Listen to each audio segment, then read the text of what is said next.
All right, welcome. We'll go ahead and get started. First of all, my name is Carolyn. I work at ADP, also known as Automatic Data Processing, and you all get my Hero of the Day award because this is the very last session time slot on the very last day of this conference. So thank you for coming. Thank you for choosing to be here. I think most people would be out of here on a plane getting something to eat anywhere but here. So I really appreciate your time. Thank you for coming. I'm planning today to spend a short time talking about productivity and innovation and really looking at how we can measure these, how we can really measure productivity, how we can gauge the impact of our innovations and bringing that to the table in order to bring even more credibility to a training function than we already do. So that's the plan for today. But before I start, I wanted to tell you guys a little story. So back in 2001, I was working for a tech startup company in Silicon Valley. It was a business intelligence company. And at the time, I had just bought a house 6 months prior. And one day, we all went to work just like any other day. And all of a sudden, they say, hey, can you go meet so-and-so in this part of the building over in this corner? I thought, that's kind of weird. Okay, sure. So I went in there, and here was someone from HR, and they summarily said, look, your position has been eliminated. That's it. Hasta la vista. Goodbye. And I was shocked and horrified. I think all the color drained out of my face, and I immediately started wondering, gosh, what did I do wrong? What could have I done to see this coming and anticipated it? And of course, I figured, there's more. There's got to be more to it. This isn't just me. And so as the day went on, one by one, my colleagues also showed up in this room where we were sequestered in the corner of the building. And as one by one they all came in, I realized this is the entire training department that's in this room right now. So I kind of changed my focus from what could have I done differently to see this coming to where did we go wrong? What could have we done differently to really see this coming? So of course we went to the idea of, it must be a cost-cutting measure, or, gosh, we're overspending, they're looking to, trim budgets, that must be what it is, right? When it really came down to brass tacks and we started brainstorming, since the entire training department was in this room, we started to come to the realization that we didn't have a lot of credibility in the company.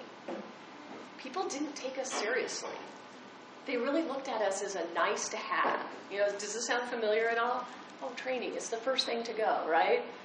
And so I started wondering, what could have we done to bolster our credibility with the other business partners that are our colleagues? And I thought, what could have we done to do a better job of not just providing training, but showing our value to the rest of the organization? So, bringing this up to today, bear with me for 1 second, and if you would, just close your eyes and picture yourself that you're in this meeting, and there's all these other operational leaders that are sitting around the table with you. So there's somebody from sales, somebody from marketing, somebody from implementation, somebody from service, and then there's you from training. And the salesperson is spouting out sales revenue data, and gosh, we had this many dollars per person, this many dollars per person per month. We've got the marketing person, maybe they're talking about click-through data. So we had this many people who clicked on our website, this many people followed through and actually purchased our services or something like that. And then there's the service person who's talking about, gosh, we had this many percent of first call resolution, or this many calls per person per month that they were able to take. And then you've got your implementation person who's talking about, it took this long to get to go live, and how long that took, or how long that took per person, how many people we needed for this amount of time, and so forth. And then there's you in training. What kind of data do we typically bring to these kind of conversations when we're sitting with other business leaders? How many trainings What's that? How many trainees we train this year? Right, how many people? Consumption, right? Oh yeah, we train this many people. What else? What other kind of data? What other kind of metrics might we bring to a table of leaders like this? You're saying what? Aspirations? It could be aspirational, sure. Reality is stuff like how many widgets have we created, how many courses have we built? Sure. How many courses we built? Maybe we talk about client satisfaction. You know, Likert scale, sound familiar? Kirkpatrick, right? This many people gave us a 5. This many people gave us a 4. This is all good data. This is typically the kind of information that we bring to these meetings. So my question is, does this kind of data put us at a level playing field with all the other operational leaders that are talking about dollars per person and first call resolution data and all these other things? Is it equal? Are we looked at in the same way? I see some people shaking their heads. So, what can we do about it? And this is the kind of thing that I was even thinking about back in 2001 when I got laid off from the business intelligence company. What could have we done? So, one thing that we could consider is presenting out learning productivity data. How do we measure learning productivity data? That's hard. It's hard to do. So, one place I like to start is looking at a manufacturing world.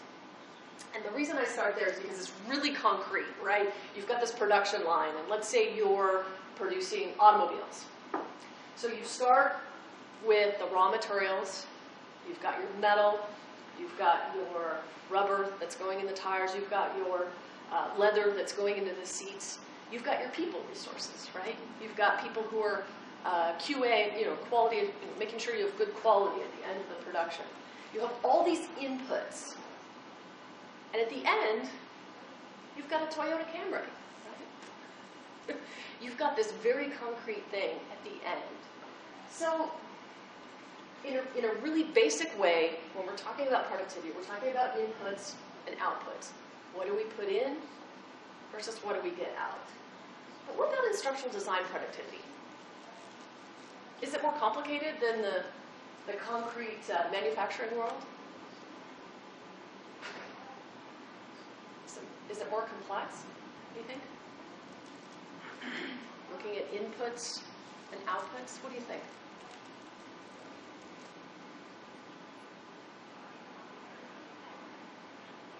Any ideas? Do we have inputs? If we're measuring instructional design productivity, do we have inputs? What are we producing? What's at the end? We don't have Toyota Camrys, right? We've got something else. Learning hours. Learning hours? So that would be a great input.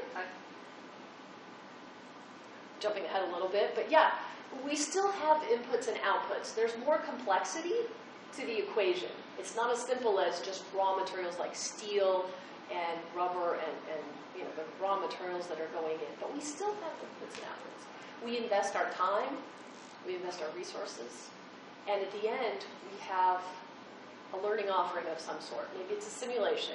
Maybe it's a message board that we've built. Maybe it's a course. It could be an e-learning. It could be a video, a 2-minute video. At some point, there's an output, right? So we started talking about productivity versus innovation, like they were two boxers duking it out, right? So my question is, if we take time to innovate, and we take time to look at what we're trying to produce in an innovative way, are we taking time away from being productive? Is it a pie that gets evenly divided up? What do you think?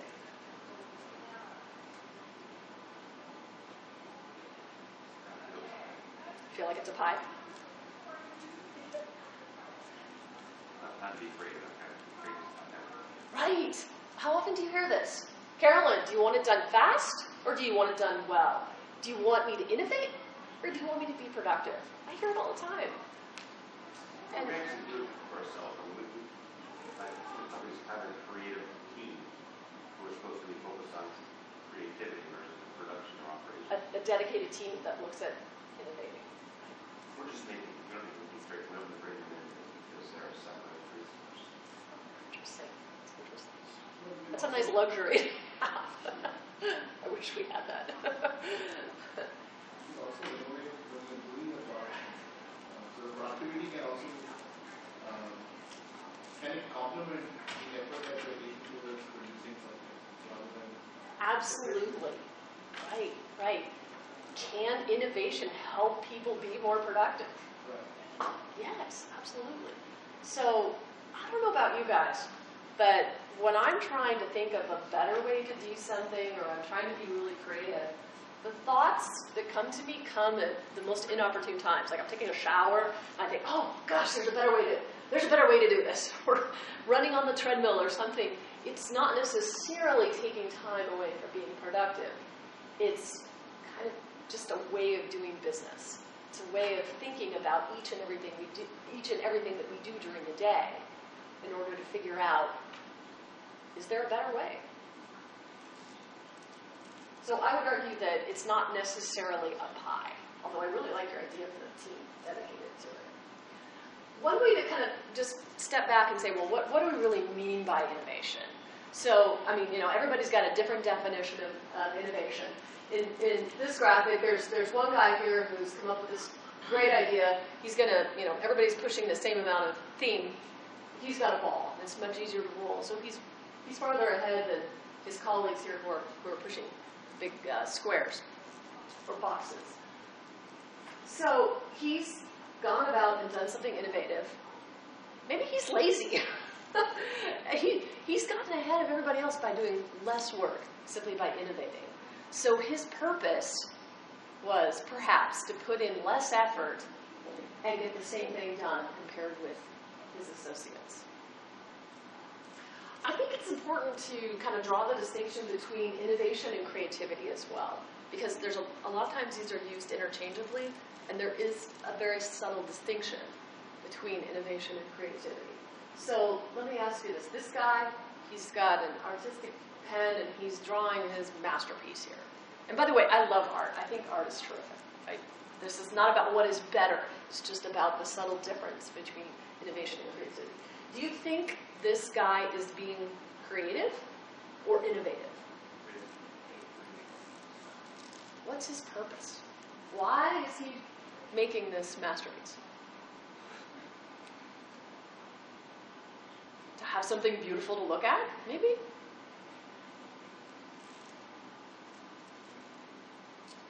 So if we're talking about the difference between innovation and creativity, we're really talking about a difference in purpose. The guy on the left is trying to do something better, faster, cheaper, easier. The guy on the right is creating a masterpiece that's going to be beautiful to look at. Now, I'm sure that we can all agree that it takes creativity to become innovative. In both situations, we're coming up with something new, something novel that perhaps we've never tried before, and it's coming out in this very creative way. So they're not mutually exclusive, but the purpose is really the difference. So looking further at innovation, and going back to that, we'll call it the boardroom, where you're surrounded by the other business leaders. And we're trying to build our own credibility amongst our other business partners.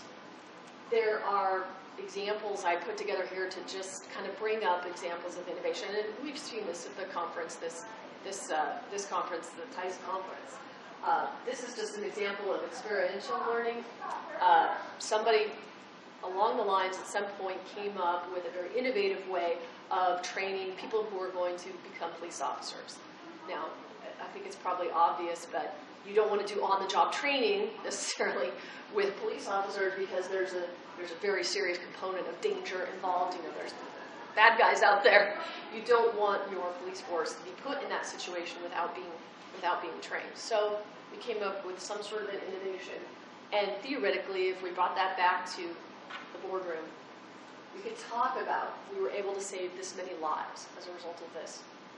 Or as a result of this innovation, or we were able to get people up to speed and ready to be on the street in this much time versus that much time. So you can talk about kind of the impact of innovation.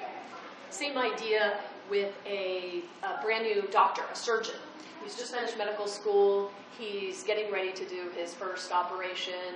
And in this virtual reality example, you would like, if you were the person on the gurney there getting ready to be operated on for the first time, you'd like this guy to have done not just 1 or 2 or 5 operations, just like the one you're about to have, but probably hundreds, right? You don't want to be the first person. So wouldn't it be great to come up with this virtual reality simulation where the new surgeon really has gone through the exact motions that they would do as a part of the surgery hundreds of times before they ever get to their first person? It's innovative, and you could speak to the impact of that if you were, obviously if you're in the medical world and you wanted to speak with your other business partners. Last example for innovation I wanted to share, and this is a really subtle one. This is actually one that came from my own team.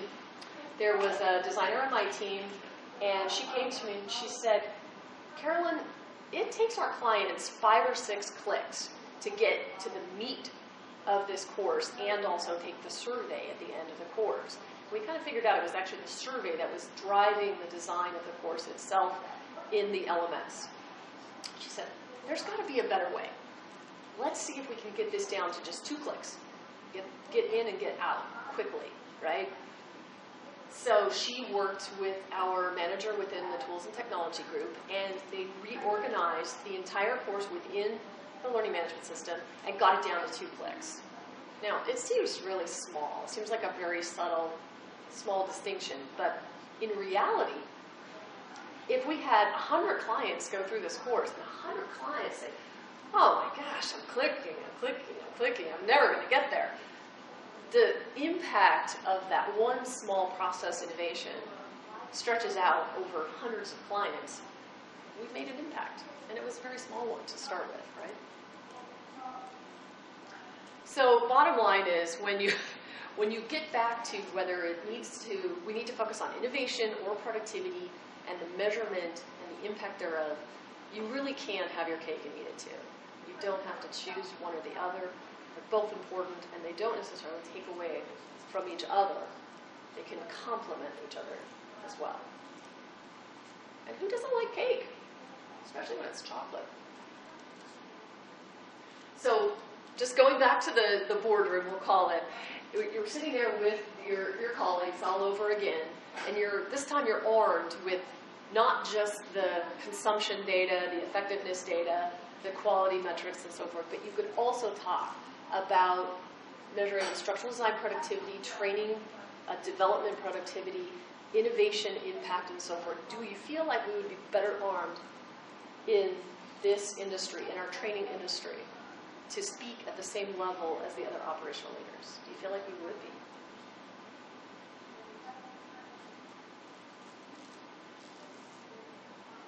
What questions do you have so far?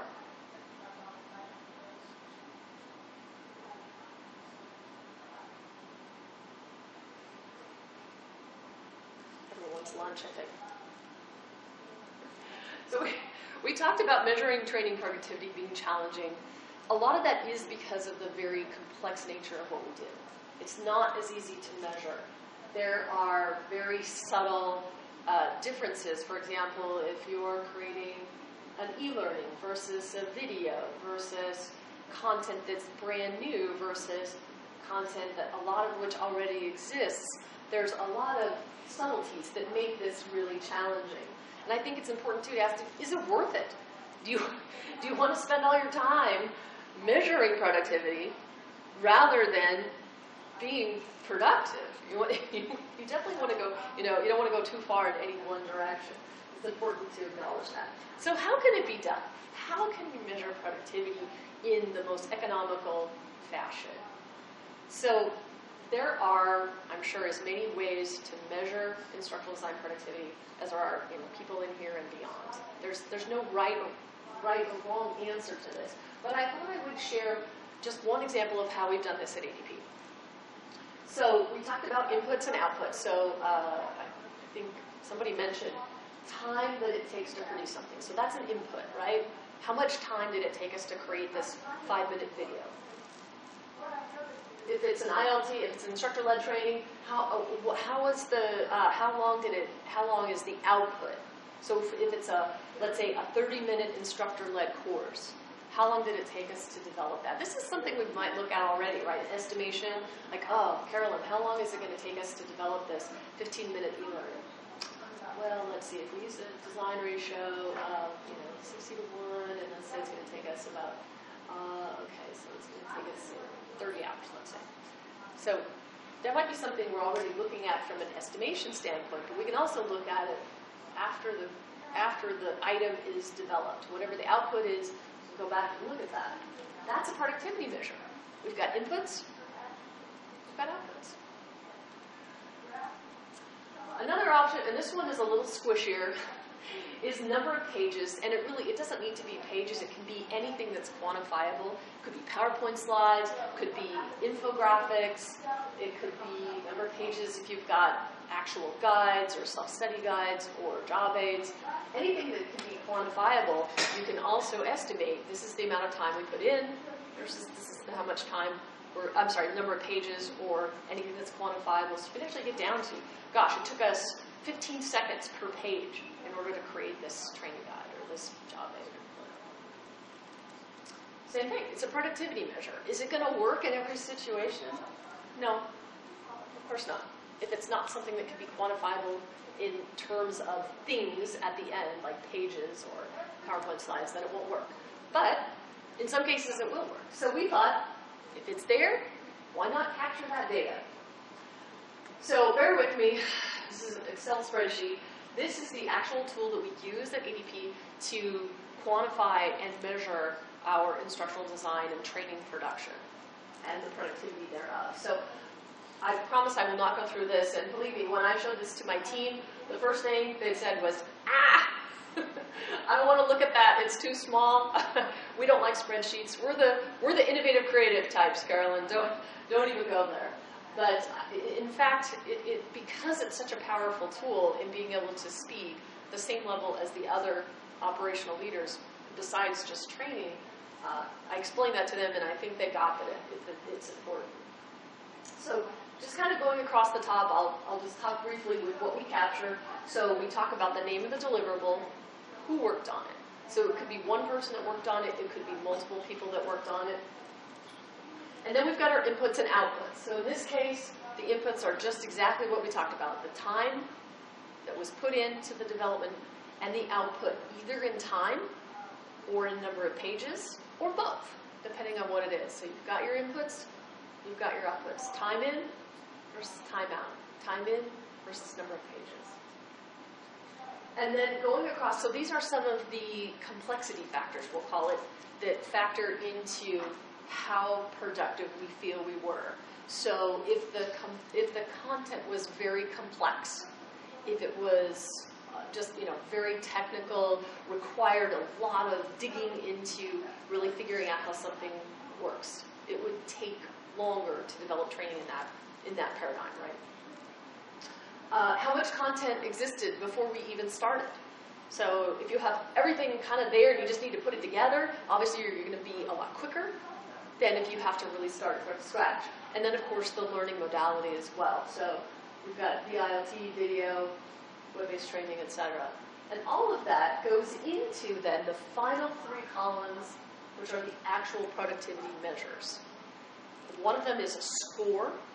So we basically just took all the data that was in the system, and if you go exactly average, that would be 100. So it's like kind of like a bell curve, it's just wide.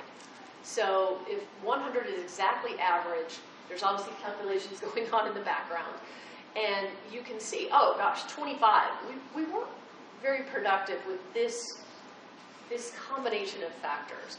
Or, gosh, it's 450. We were super productive in this particular environment with these people working on this kind of content, with this kind of modality. And by looking at this, we can really get into insights that we can bring back to the other operational leaders. Not just talk about where we spend our time, but was it time well spent? And in that, those other business leaders can kind of see, oh, they aren't just, they're not just producing training, they're actually doing something that's impactful, and they're measuring it, just like all the other operational leaders are. So what questions do you have? Is it helpful? I should say, too, that it's been an evolution. This didn't happen overnight. It's been at least 2 years in the making. We really started with looking at utilization, just where we're spending our time, and then transitioned to answering the question, are we spending our time in the best possible way? Is this an action about your TDRP journey, or is this completely separate from that? It's separate right now, but it theoretically could be a part of TDRP. I think you have to be careful about how much of this is for us in the training world versus how much you present out. Certainly insights into how we're doing. I think I want to be careful about sharing this verbatim with senior leaders saying, because it becomes really obvious. Gosh, it took us 300 hours to do this. Someone who's not in training and development would really scratch their head with that. So you have to be careful too. Where we started with the 2 boxers, now we've switched over to men. Unfortunately, it looks like really productivity and innovation, in my opinion, stand together at the end. Both feed off of each other and can help us to achieve what we're all after, which really is gaining credibility and really putting training as a part of the way we do business, not just a nice to have operation. Thank you.